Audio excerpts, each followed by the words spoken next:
Hey team, welcome to your weekly update. I just want to jump right in and start off with a big warm welcome to Dr. Heather Cutbirth and Dr. Liz Van Bever with joining our team this week. So please extend that warm welcome to them as well. Make them feel welcome and help them as much as they need to get familiar with everything. And then you may also see another familiar face walking around this week, Lauren D'Artes, as she's been working through vet school. She has been in and out of our practice, helping us and growing through as a nurse and now as a doctor. And she's here with us this week doing her externship. So please, again, just welcome her and make her feel welcome. The next areas I have for you for updates this week is we do have some safety issues. I want to be sure that we talk through and everyone is very clear. I know how much fun it can be to walk through over to the playground and see all these pets playing together and having such a great time. But I do need to make sure everyone is aware of the safety issues it can cause for not only yourself, but for the pets as well. So these pets have built kind of a pack hierarchy and they know each other very, very well and get along wonderfully, generally, as long as everything is going normal play stuff. But when a pet is scared, we all know through our profession and what we do, when pets are scared, they don't react their normal way. So if someone new comes into an area, that could be a new employee, that can be a vendor, that could be a client being given a tour, any of these things, right?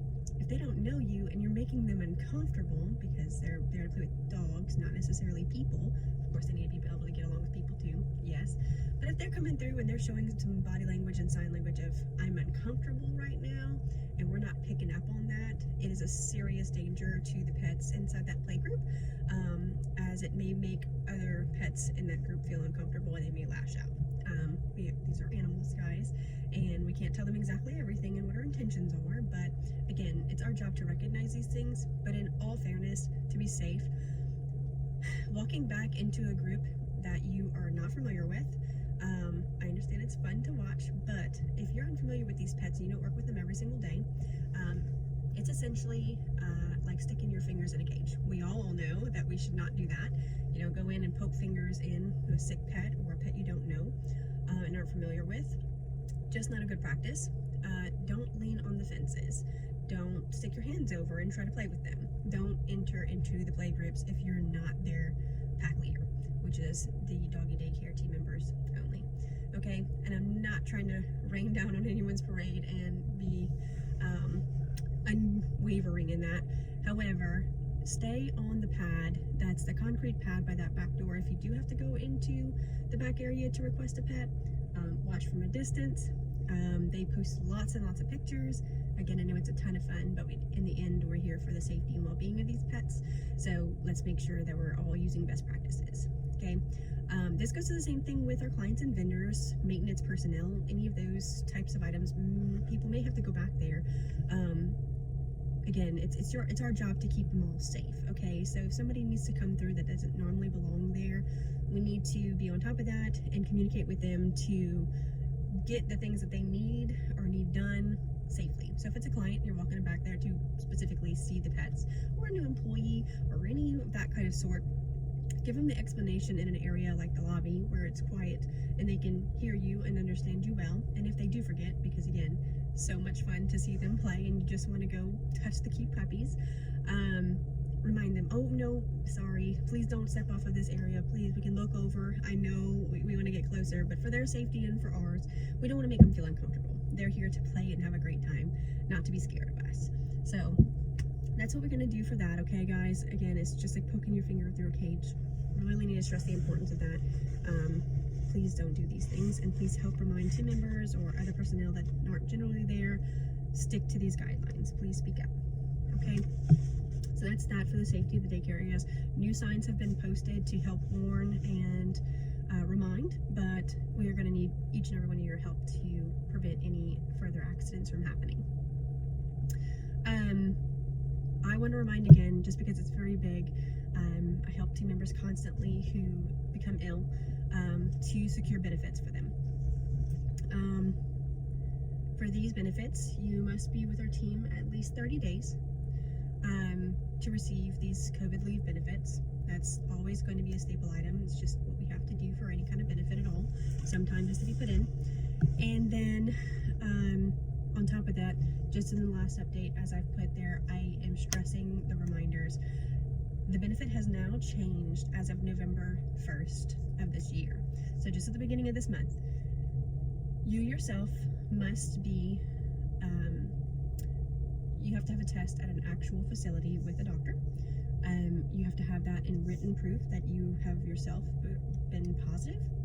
And then now on top of this, which those have been the rules before anyways, but now you have to show proof of vaccine at this point to be eligible to have a paid leave.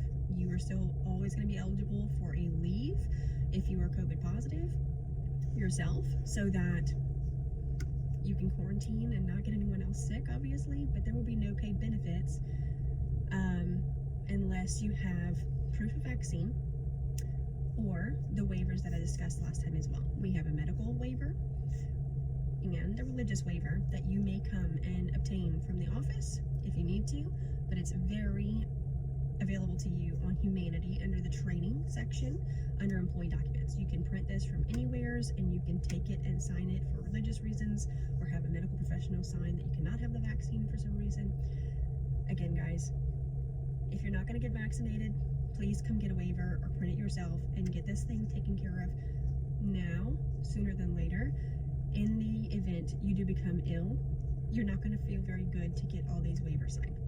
Not that it's a huge deal, it is just 1 to 2 forms, but again, get it done in advance so that you're not sick trying to take care of this. It's already hard enough just going to the doctor and, getting tested and positive and getting in your results and all those things, okay? So again, it's to better help you and to best serve you the best possible way that we can provide benefits for paid leave.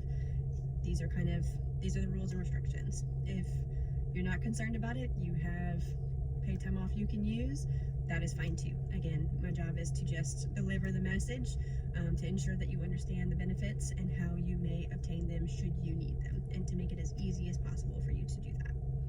Okay, so those are there. If you have any questions at all, seek guidance from your manager. We can help you with these things, with any questions you may have, or how to obtain that form if you seem to can't find it, anything like that. Next, we have our annual engagement survey coming up, guys. I am actually really excited about this. Reason being, we were able to make great strides in the right direction with your help last year by giving us feedback that was real, constructive feedback on the goods and the things that we can improve.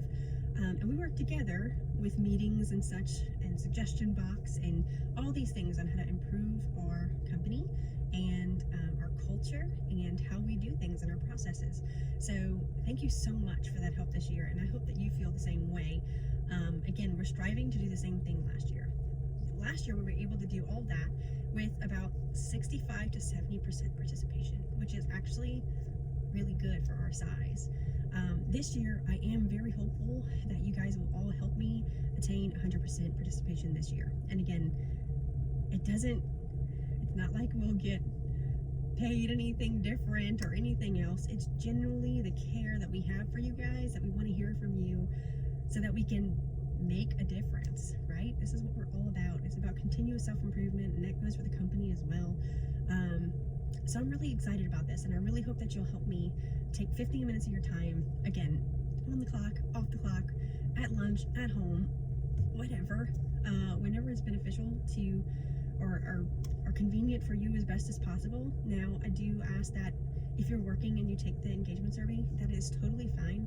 You just need to talk with your manager or shift lead in that moment to make sure that it's okay. Like, if you guys have breaks in between appointments, if you guys don't have a lot of pets at the pet care area or daycare that day, just work it out with your shift lead.